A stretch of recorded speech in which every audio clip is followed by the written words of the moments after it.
नमस्कार दोस्तों, एक बार फिर से आपका स्वागत है नॉलेज नेटवर्क पे। दोस्तों, जैसे कि हम लोग जीएस पॉइंटर का अध्ययन कर रहे थे और लेटेस्ट किताब है 2023 की है और आधुनिक भारत को हम लोग इसमें पढ़ रहे थे और कुछ टॉपिक हम लोगों ने कंप्लीट कर दिए थे। तो आज का जो हमारा टॉपिक है कांग्रेस, बनारस, कलकत्ता एवं सूरत अधिवेशन। इस टॉपिक से आज तक के जितने भी क्वेश्चन आए हुए हैं उन सभी क्वेश्चनों को हम एक इसमें पढ़ेंगे। तो ज़्यादा देरी न करते हुए हम शुरुआत करते हैं। पहला है, भारतीय राष्ट्रीय कांग्रेस के 1905 के बनारस अधिवेशन का अध्यक्ष था। तो 1905 में जो बनारस अधिवेशन हुआ था कांग्रेस का, तो उसका अध्यक्ष था दोस्तों गोपाल कृष्ण गोखले जी। काफ़ी इंपॉर्टेंट है। तो 1905 का कांग्रेस का अधिवेशन बनारस का गोपाल कृष्ण गोखले जी ने इसकी अध्यक्षता की थी। नेक्स्ट है, 1906 में कलकत्ता कांग्रेस अधिवेशन की अध्यक्षता की थी। तो 1906 का कलकत्ता कांग्रेस की अध्यक्षता की थी दादा भाई नौरोजी ने। 18 वर्ष की आयु में स्नातक, 20 वर्ष की आयु में प्रोफेसर तथा सुधारक के सह संपादक, 25 वर्ष की आयु में सार्वजनिक सभा और प्रांतीय सम्मेलन के मंत्री, 29 वर्ष की आयु में राष्ट्रीय कांग्रेस के मंत्री, 31 वर्ष की आयु में रॉयल कमीशन के अध्यक्ष अग्रणी प्रवाह, 34 वर्ष की आयु में प्रांतीय विधायक और 36 वर्ष की आयु में इंपीरियल विधायक और 39 वर्ष की आयु में भारतीय राष्ट्रीय कांग्रेस के अध्यक्ष, एक देशभक्त जिसे महात्मा गांधी ने स्वयं अपना गुरु माना। दोस्तों, इन शब्दों में एक जीवनीकार ने वर्णन किया था दोस्तों। तो ये गोपाल कृष्ण गोखले का है। ठीक। नेक्स्ट है, स्वराज को बतौर राष्ट्रीय मांग के रूप में सर्वप्रथम रखा था। तो दादा भाई नौरोजी ने स्वराज को बतौर राष्ट्रीय मांग के रूप में सर्वप्रथम रखा था। ठीक। कांग्रेस के मंच से भारतीय राष्ट्रीय कांग्रेस के जिस अधिवेशन में प्रथम बार स्वराज शब्द व्यक्त किया गया था तो वह है कलकत्ता अधिवेशन 1906।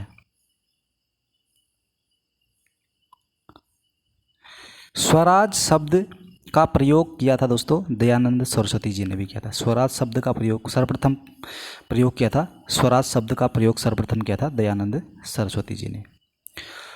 भारत में grand old man of India की संज्ञा दी जाती है तो दादा भाई नौरोजी को।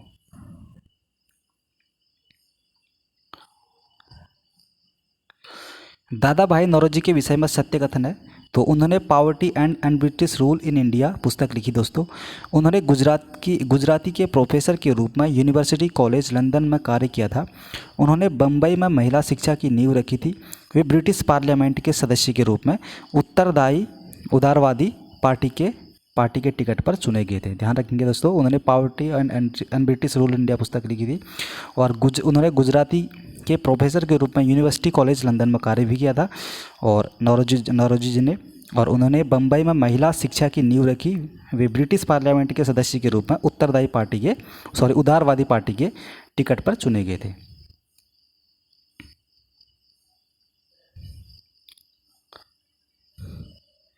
दादा भाई नौरोजी के विषय में सत्य कथन है दोस्तों। तो ये भी कथन सत्य है। वे पहले भारतीय थे जो एल्फिंस्टन कॉलेज बम्बई में गणित एवं भौतिकी के प्रोफेसर नियुक्त हुए थे। 1892 ईस्वी में उन्हें ब्रिटिश पार्लियामेंट का एक सदस्य निर्वाचित किया गया था। उन्होंने एक गुजराती पत्रिका राष्ट्र गुप्तार का प्रारंभ किया था।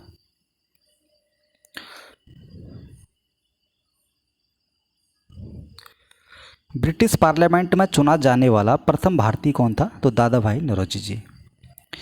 नरम दल और गरम दल के रूप में भारतीय राष्ट्रीय कांग्रेस का विभाजन हुआ था दोस्तों सूरत अधिवेशन। ध्यान रखेंगे, सूरत अधिवेशन 1907 का जो विभाजन था वो नरम दल और गरम दल में कांग्रेस का दो गुटों में विभाजन हो गया था।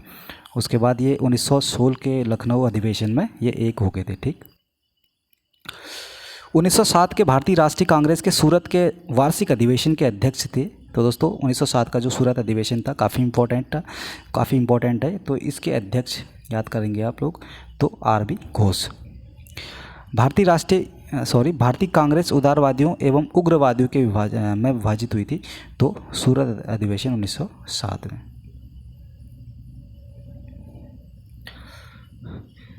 भारतीय राष्ट्रीय कांग्रेस के वर्ष 1906 में विख्यात कलकत्ता अधिवेशन में 4 संकल्प पारित किए गए थे।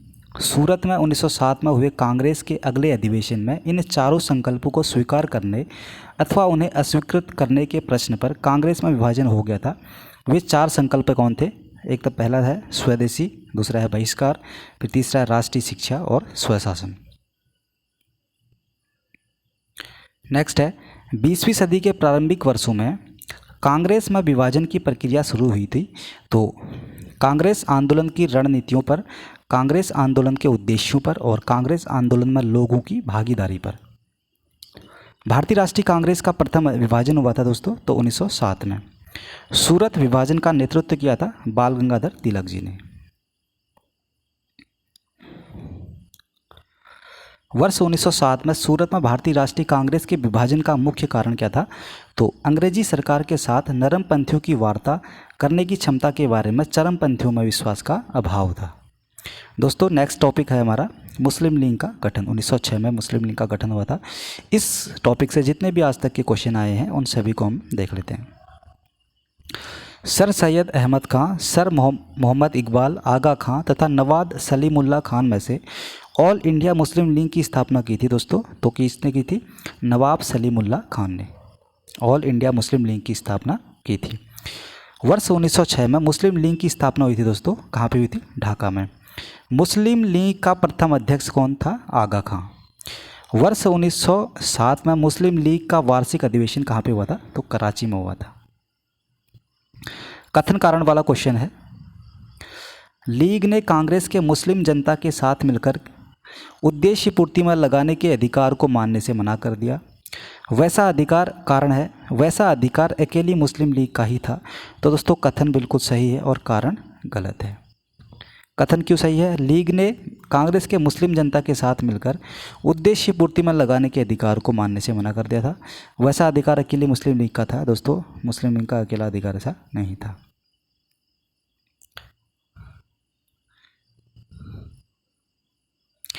भारतीय स्वाधीनता संघर्ष के संदर्भ में सत्य कथन है। तो हकीम अजमल खां राष्ट्रवादी तथा चरमपंथी अरहार आंदोलन शुरू करने वाले नेताओं में से थे। भारतीय राष्ट्रीय कांग्रेस के संगठन के समय सर सैयद अहमद खान ने इसका विरोध किया और मौलाना बरकतुल्लाह और मौलाना अब्दुल सिंधी काबुल में भारत की अंतकालीन सरकार का गठन करने वालों में से थे। वर्ष 1906 में लॉर्ड मिंटो से शिमला में मिले मुसलमानों के शिष्टमंडल ने प्रार्थना की तो मुसलमानों के लिए पृथक निर्वाचन वर्ग की। वर्ष 1908 में अखिल भारतीय मुस्लिम लीग की एक लंदन शाखा की स्थापना हुई थी। तो कहाँ पे? अमीर अली की अध्यक्षता में। ये अमीर अली की अध्यक्षता में लंदन में 1908 में अखिल भारतीय मुस्लिम लीग की शाखा की स्थापना हुई थी। मुसलमान यदि खुश और संतुष्ट हैं तो भारत में ब्रिटिश शक्ति का महत्तम बचाव होगा। तो ये शब्द दोस्तों W हंटर जी के हैं। मार्ले मिंटो सुधार। दोस्तों देखिए छोटे छोटे टॉपिक हैं, ये काफ़ी इंपॉर्टेंट टॉपिक हैं आधुनिक भारत के, क्योंकि सबसे ज़्यादा क्वेश्चन किसी भी कॉम्पिटेटिव एग्जाम में आधुनिक भारत के रहते हैं। तो इन्होंने छोटे छोटे टॉपिकों को टॉपिक दिए हैं और उनके आज तक के क्वेश्चन दिए हैं। जैसे मार्ले मिंटो सुधार है एक, तो इससे जो भी क्वेश्चन आए हैं इसमें दिए गए हैं। मार्ले मिंटो सुधार बिल पारित किया गया था 1909 में। वर्ष 1909 में इंडियन काउंसिल एक्ट में व्यवस्था की गई थी सांप्रदायिक प्रतिनिधित्व की। राष्ट्रीय आंदोलन की अवधि में जिस घटना में मतभेद की बीच थे और वह जिसे अंततः देश का विभाजन कराया था, तो विधानसभाओं में मुसलमानों के लिए पृथक निर्वाचन क्षेत्र और स्थानों का आरक्षण था। दिल्ली दरबार और राजधानी परिवर्तन। अब इसको देखते हैं। ब्रिटिश काल में दिल्ली के पहले भारत की राजधानी थी। तो ब्रिटिश काल में दिल्ली के पहले मतलब दिल्ली से पहले भारत की जो राजधानी थी दोस्तों ब्रिटिश काल में, तो कलकत्ता थी। ध्यान रखेंगे कलकत्ता थी। वर्ष 1912 में जब राजधानी कलकत्ता से दिल्ली लाई गई, उस समय भारत का वायसराय था दोस्तों लॉर्ड हार्डिंग। तो कलकत्ता से दिल्ली कब स्थानांतरित कर दी गई थी राजधानी? तो 1912 में।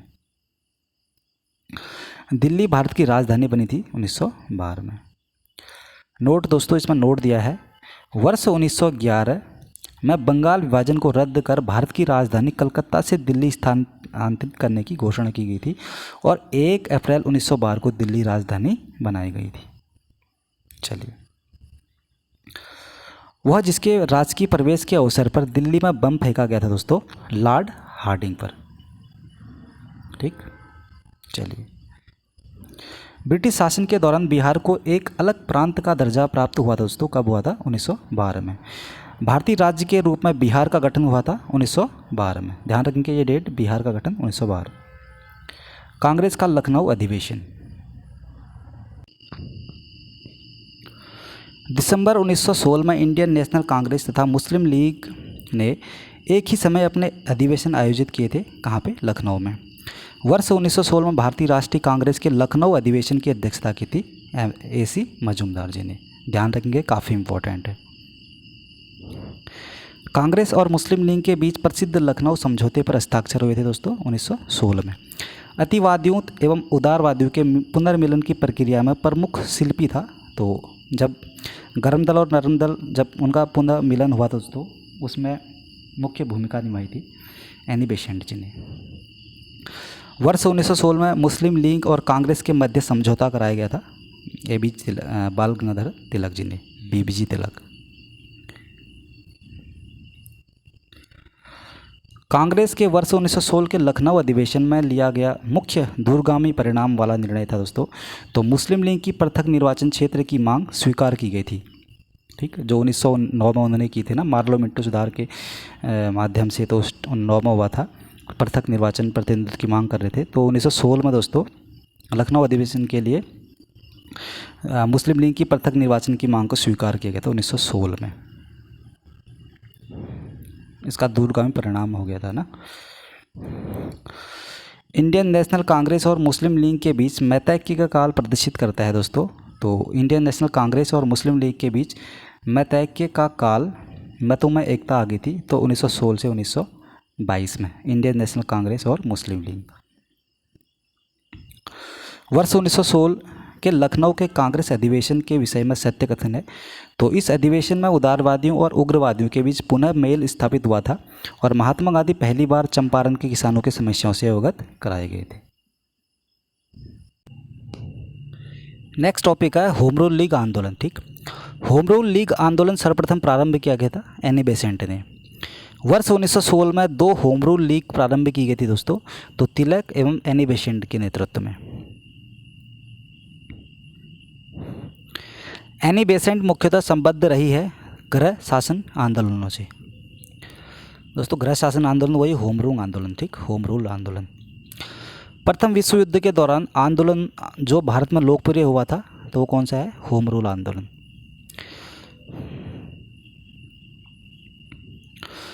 बाल Gangadhar Tilak, Annie Besant, N Subramaniam Iyer तथा TS अलकोट में से होम रूल लीग की स्थापना योगदान नहीं था। तो TS अलकोट जी का। CR Das, S Subramaniam Iyer, Annie Besant तथा BG तिलक में से होम रूल आंदोलन से नहीं जुड़ा था दोस्तों RC दास। बाकी बाल गंगाधर तिलक जुड़े थे, एनी बेसेंट जी जुड़े हैं और सुब्रमण्यम अय्यर जी ये भी होम रूल लीग आंदोलन से जुड़े हैं। होम रूल समर्थक अपनी राजनीतिक शक्ति का सफलतापूर्वक प्रदर्शन कर रहे कांग्रेस के 1916 के लखनऊ अधिवेशन में। होम रूल आंदोलन भारत के स्वतंत्रता संग्राम के एक नए चरण के आरंभ का द्योतक था, क्योंकि इसने देश के सामने स्वशासन यानी कि सेल्फ गवर्नमेंट की एक ठोस योजना रखी थी। होम रूल लीग के संबंध में सत्य कथन है दोस्तों। तो सबसे पहले इसकी योजना एनी बेसेंट ने सन 1914-15 में प्रस्तुत की थी। तिलक की होम रूल लीग महाराष्ट्र यानी कि बम्बई छोड़कर कर्नाटक, मध्य प्रांत एवं बरार तक सीमित की थी। तिलक द्वारा स्थापित होम रूल लीग अधिक शक्तिशाली थी। ठीक, Annie Besant, AO Hume, Michael Madhusudan Dutt तथा R पाम दत्त में से फेबियन आंदोलन का सदस्य था दोस्तों। कौन थी? तो फेबियन आंदोलन के सदस्य थे एनी बेसेंट जी। एनी बेसेंट के संबंध में सही कथन क्या है? होम रूल आंदोलन प्रारंभ करने के लिए उत्तरदायी थी और इंडियन नेशनल कांग्रेस की एक बार अध्यक्षता भी इन्होंने की थी। तो 1917 की अध्यक्षता की थी दोस्तों एनी बेसेंट ने, और पहली महिला अध्यक्षा थी ये, जो कि पूरे इंडिया में पहली महिला अध्यक्ष थी कांग्रेस की। वर्ष 1920 में यह संस्था, जिसने अपना नाम परिवर्तित कर स्वराज्य सभा रखा था दोस्तों, तो all India home rule league. ठीक, 1920 में इस संस्था ने अपना नाम परिवर्तन कर स्वराज्य सभा रख दिया था, all India home rule league ने। नेक्स्ट टॉपिक है गांधी एवं उसके प्रारंभिक आंदोलन दोस्तों। तो इस टॉपिक को हम नेक्स्ट वीडियो में कवर करेंगे दोस्तों। उम्मीद करता हूँ आपको ये वीडियो पसंद आया होगा। वीडियो पसंद आएगा दोस्तों, वीडियो को लाइक करना, चैनल पे नए हैं तो चैनल को सब्सक्राइब करना। वीडियो देखने के लिए आपका बहुत बहुत धन्यवाद। नमस्कार।